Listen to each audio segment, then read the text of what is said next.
গুৱাহাটী পৌৰ নিগমে আজিৰে পৰা এটা নতুন নিয়ম উলিয়াইছে তেওঁলোকে প্ৰযোজ্য কৰিছে আজিৰে পৰা স্পট ফাইন অৰ্থাৎ যি স্থানতে কোনো ধৰণৰ অপৰাধ সংঘটিত হ'ব সেই অপৰাধৰ বিপৰীতে যিগৰাকী ব্যক্তিয়ে সেই অপৰাধ কৰিব সেয়া সামাজিক অপৰাধ হলে তেওঁ সেই স্থায়ীতে তেওঁ জৰিমনাৰ সন্মুখীন হ'ব ইতিমধ্যে গুৱাহাটী পৌৰ নিগমে এখন তালিকা প্ৰকাশ কৰিছে সেই তালিকাত 16টাকৈ জৰিমনাৰ কথা উল্লেখ কৰা হৈছে য'ত সৰ্বাধিক আৰু সৰ্বোচ্চ যি জৰিমনাৰ নিৰিখ সেয়া হৈছে 25,000 টকা এতিয়াৰ পৰা গুৱাহাটী মহানগৰবাসীয়ে গুৱাহাটীখন চাফ চিকুণ কৰি ৰখাৰ ক্ষেত্ৰত প্ৰত্যক্ষভাৱে তেওঁলোকেও সহযোগী হ'ব পাৰিব পৌৰ নিগমৰ লগতে আৰু যদিহে তেনেকুৱা ধৰণে চাফ চিকুণ কৰি ৰখা চেষ্টাত যদি কোনো ধৰণৰ ব্যাঘাত জন্মায় কোনো লোকে যদি নিজে লেতেৰা কৰাত যদি অৰিহণা যোগায় তেনেহ'লে তেওঁ সেই অৰিহণাৰ বিপৰীতে জৰিমনা ভৰিব লাগিব প্ৰায় 25,000 টকা গুৱাহাটী মহানগৰীত প্ৰযোজ্য হোৱা আজিৰ এই সমগ্ৰ নিৰিখ লৈ ইতিমধ্যে গুৱাহাটী পৌৰ নিগমৰ মেয়ৰ মৃগেন শৰণীয়া ডাঙৰীয়া মোৰ সৈতে সংযুক্ত হৈছে মই তেওঁৰ পৰা পোনপটীয়াকৈ জানিম 25,000 টকা সৰ্বোচ্চ এক জৰিমনা ইয়াৰ পূৰ্বে হোৱা নাছিলে জিএমচিএইচত কি কাৰণত কি উদ্দেশ্যত আপোনালোকে প্ৰযোজ্য কৰিছে নাই 25,000 টকাটোৰ জৰিমনা যিটো আমি ব্যাখ্যা দিছোঁ তাতে যিসকল ব্যক্তিয়ে নলা নৰ্দমা ব্লক কৰি ৰাখে বা নলা নৰ্দমাৰ মাটি পেলায় বা তেনেধৰণৰ কৰি নলাটোৰ পানী যোৱাৰ ক্ষেত্ৰত বাধা সৃষ্টি কৰে বা বিভিন্ন ধৰণৰ আমি দেখা পাইছোঁ যে বিভিন্ন ধৰণৰ গাড়ী উঠোৱাৰ ক্ষেত্ৰত বিভিন্ন ধৰণৰ ক্ষেত্ৰত তেওঁলোকে নলাটো বন্ধ কৰি গেটৰ ভিতৰলৈকে গাড়ী সোমাই দিয়ে এই ধৰণৰ ক্ষেত্ৰত হ'লে নলা নৰ্দমাটো বন্ধ হৈ যায় তাৰ ফলত কৃত্ৰিম বানপানীৰ সৃষ্টি হৈছে আৰু পানী যোৱা ৰাস্তাটো বন্ধ কৰে বেছিকৈ ডাঙৰ দুখনি হ'ল যে আমি পানী যোৱা ৰাস্তা বন্ধ কৰা এই ধৰণৰ যদি কোনোবাই বন্ধ কৰিছে তেওঁলোকৰ ওপৰত আমি নটিচ কৰি সেই ধৰণৰ আমি জৰিমনাৰ ব্যৱস্থা আমি গ্ৰহণ কৰিম আৰু তেওঁ যি ব্লক কৰিব সেইটো আমি খুলাই দিয়া ব্যৱস্থা গ্ৰহণ কৰিম গুৱাহাটীবাসী ৰাইজক আমি অনুৰোধ কৰিছোঁ যে জাবৰ জোঁথৰ ৰাস্তা ঘাটে পেলাব নালাগে নলা নৰ্দমা জাবৰ পেলাব নালাগে বিভিন্ন ধৰণৰ থু খেকাৰ পেলাব নালাগে তাৰ পৰা বেমাৰৰ বিজনী বিয়পিব ইয়াৰ লগে লগে বিভিন্ন ঠাইত আমি যে ধৰক মুৰ্গী কুকুৰাৰ যি আমাৰ পেলনীয়া বস্তু আছে সেইবিলাক য'তে ত'তে পেলাব নোৱাৰিব দোকানীসকলে ডাষ্টবিন ৰাখিব লাগিব দোকানৰ সন্মুখতো যদি তেনেধৰণৰ জাবৰ পেলোৱা থাকে তেওঁলোকে যদি পেলাই তেনেকৈ ফাইন কৰিম তো বিভিন্ন ধৰণৰ ক্ষেত্ৰত আমি 16টা পইণ্টত আমি তেনেধৰণৰ জৰিমনা দিছোঁ জৰিমনাটো দিয়াৰ ক্ষেত্ৰত আমি বেছি গুৰুত্ব নিদিওঁ আমি মানুহসকলক আমি ৰাইজক আমি অনুৰোধ কৰিছোঁ যে জৰিমনাৰ পৰা বিৰত থাকক বা জৰিমনা নিদিয়াকৈ তেওঁলোকে যেন সুন্দৰভাৱে গুৱাহাটীখন কৰি ৰাখক গুৱাহাটীবাসী ৰাইজক সহায় আৰু সেৱা আগবঢ়োৱাৰ ক্ষেত্ৰত গুৱাহাটী পৌৰ নিগমে এনেধৰণৰ ব্যৱস্থা গ্ৰহণ কৰিছে মই আগতে কৈছোঁ গুৱাহাটীবাসী ৰাইজৰ 70% মানুহে আমাক গুৱাহাটী পৌৰ নিগম নিয়মখিনি মানি চলে আৰু গুৱাহাটীখন ভাল পাই চলে যি 30% মানুহ আছে তেওঁলোকে যেতিয়া তেতিয়া যাব ৰাস্তা ঘাট পেলাই দিয়ে NGOসকলক যাব নিদিয়ে কাজিয়া কৰে বিভিন্ন আমি যোৱা 2 বছৰ আমি পইচা পাতি লোৱা নাছিলোঁ NGO তথাপি তেওঁলোকে যাবৰ NGOক নিজে ৰাস্তাত পেলাই এটা চেলেঞ্জ মুডত লৈছে যে গুৱাহাটী আমি লেতেৰা কৰি ৰাখিম সেইসকল মানুহৰ কাৰণে আমি এই ধৰণৰ ব্যৱস্থা বেছিকৈ লৈছোঁ ইয়াৰ কাৰণে আমি আমাৰ যিসকল আমাৰ এই স্বচ্ছ প্ৰতিযোগিতা গুৱাহাটীৰ প্ৰতিযোগিতাত আমি অংশগ্ৰহণ কৰিছোঁ উন্নয়ন সমিতিৰ লোকসকলে বা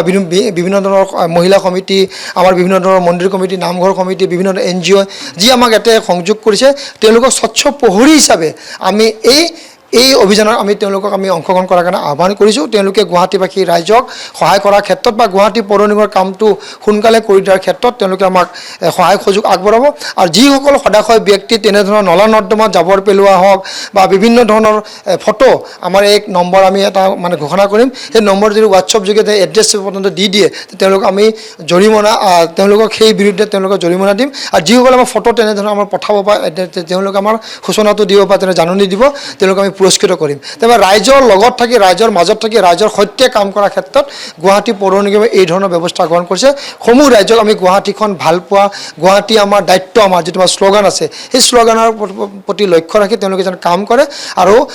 আমি ফ্লাইং স্কোৱাড আমি গঠন কৰিম ফ্লাইং স্কোৱাড গঠন কৰি তেওঁলোকে ফাইনৰ ব্যৱস্থা গ্ৰহণ কৰিব আপোনালোকৰো আমি যিসকল সাংবাদিক বন্ধু বিভিন্ন ঠাইত ঘূৰা ফুৰা কৰি তেওঁলোকে বহুখিনি ফটো সংগ্ৰহ কৰিব পাৰে তেওঁলোকেও যদি আমাক তেনেধৰণে আমাক দিয়ে তো নিশ্চয়কৈ এইখিনি গুৱাহাটীখন ভাল হ'ব যিসকলক জৰিমনা আমি কৰিম তেওঁলোকে যদি জৰিমনা নিদিয়ে তেওঁলোকক গুৱাহাটী পৌৰ নিগম আইন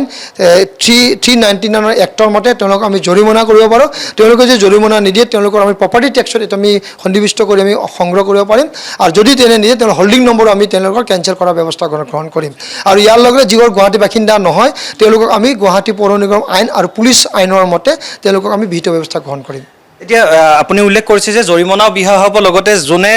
এনেকুৱা ধৰণে লেতেৰা কাম কাজ কৰিব তেওঁলোকৰ ফটো বা ভিডিঅ' যদি আপোনালোকৰ ওচৰলৈকে আহে তেনেকুৱা ফটো দিয়া লোকৰ পৰিচয় গোপনে ৰাখিব কিন্তু তেওঁক পুৰস্কৃত কৰা হ'ব তাৰমানে জিএমচিয়ে পৌৰ নিগমে আচলতে এয়া ৰাজহ সংগ্ৰহৰ কাৰণে নহয় গুৱাহাটী মহানগৰীখন চাফ চিকুণ কৰাৰ কাৰণে প্ৰয়াস চলায় হয় ৰাজহ সংগ্ৰহ কৰাটো আমাৰ বেলেগ উৎস আছে কৰিম, কিন্তু এইটো গুৱাহাটীবাসী ৰাইজৰ লগত সহযোগ কৰাৰ ক্ষেত্ৰত যিসকলে গুৱাহাটীক ভাল নাপায় বা যিসকলে গুৱাহাটীক বেয়া কৰাৰ ক্ষেত্ৰত চিন্তা চৰ্চা কৰি থাকে বা কোনো ধৰণৰ নিয়ম নীতি নামানা মানুহক তেওঁলোককে নাকি লগোৱাৰ ক্ষেত্ৰত এই ধৰণৰ ব্যৱস্থা গ্ৰহণ কৰিছোঁ। কোনো ধৰণৰ ৰাজহুৱা সংগ্ৰহ কৰাৰ ক্ষেত্ৰত নহয়। আমি 300 টকা সংগ্ৰহ কৰি ৰাজহুৱা কিবা বৃদ্ধি কৰিব পাৰিম জানো? তেতিয়া জৰিমনা যেতিয়া পাব, দুবাৰ তিনিবাৰকৈ তেতিয়া তেওঁলোকে জৰিমনা পাব, নিশ্চয়কৈ তেওঁলোকৰ ভৱিষ্যতৰ তেওঁলোকে চিন্তা কৰিব লাগিব। তেওঁলোকে কোৰ্টলৈকে তেওঁলোকে